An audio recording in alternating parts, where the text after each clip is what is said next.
아서 플렉이 여자를 괴롭히던 지하철 3인방을 우연히 죽이게 되고 언론을 통해 죽은 사람들이 화이트 칼라의 부유한 집안에 일하는 게 화두가 됩니다. 그래서 아서 플렉은 광대 분장을 했었기 때문에 언론은 용기 없는 가난한 시민이 부자를 죽인 거라고 비판을 하게 됩니다. 시민들은 복지가 제대로 되지 않아서 삶이 피폐해져만 갔고 아서 플렉을 영웅화하게 됩니다. 급기야 시민들은 광대 분장을 하고 여질 시위를 벌리러 거리에 나가게 됩니다. 아서 플렉은 사람들이 배려 없고 무례하다고만 생각했다가 그 광경을 보고 우쭐하고 자신감을 갖게 됩니다. 그 후로 아서 플렉은 자신에게 배려 없고 무례했던 사람들을 죽이게 됩니다. 이 영화가 왜 호불호가 갈리는지 여러 가지로 생각해봤어요.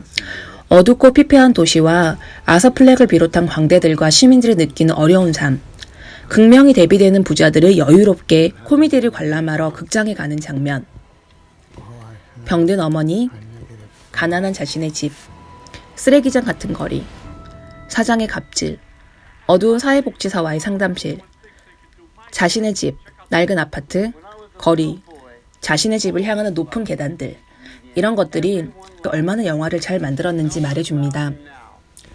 색감이나 대비되는 환경으로 모든 걸 다 만들어낸 것 같아요. 그래서 이 영화가 무겁고 어둡다는 표현들을 많이 쓰는 거겠죠. 아서는 코미디언이 되고 싶지만 가난한 환경과 아픈 어머니까지, 이런 행동들이 참 슬프고 염리 느껴집니다.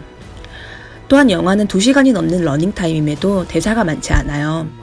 속마음을 나레이션화하거나 말로 표현하지도 않습니다. 이 영화에서 모두가 극찬하는 것은 몸으로 연기를 한다는 거겠죠. 모두가 아는 계단씬은 빼고 말할게요. 앙상하게 마른 몸으로 자신이 공연할 때 신는 낡은 신발을 고치고 있는 뒷모습과 처음 살인을 하고 화장실에 숨어 들어와 추게 되는 춤은 영화를 보는 내내 입을 다물 수가 없게 합니다. 그리고 시대적 배경은 다르지만 팍팍한 현실과 억지로 웃어야 한다는 설정이 약한 정신병을 가진 현대인과 참으로 흡사합니다.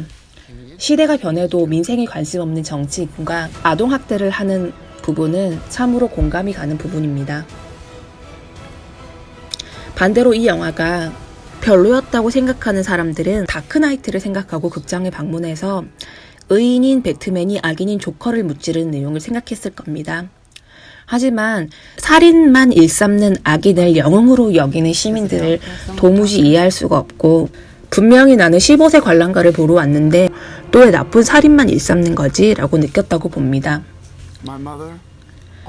살인이 물론 정당화될 순 없지만 이 영화는 히어로물이라기보다는 세상이 무시하던 힘겹고 슬픈 과거의 조커가 세상이 관심을 받게 된 게 안타깝게도 살인이고, 아서 플렉은 살인이 거듭된 후 틱 같은 아무 때나 웃는 행위나 삶에 찌들어 굽은 등 같은 모습은 보이지 않게 됩니다.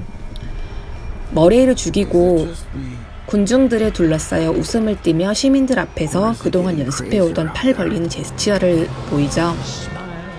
여기에 아서 플렉을 연기한 호아킨 피닉스의 표정과 몸의 연기가 더해지니 더욱더 슬퍼만 보이는 건 저만 느끼는 걸까요?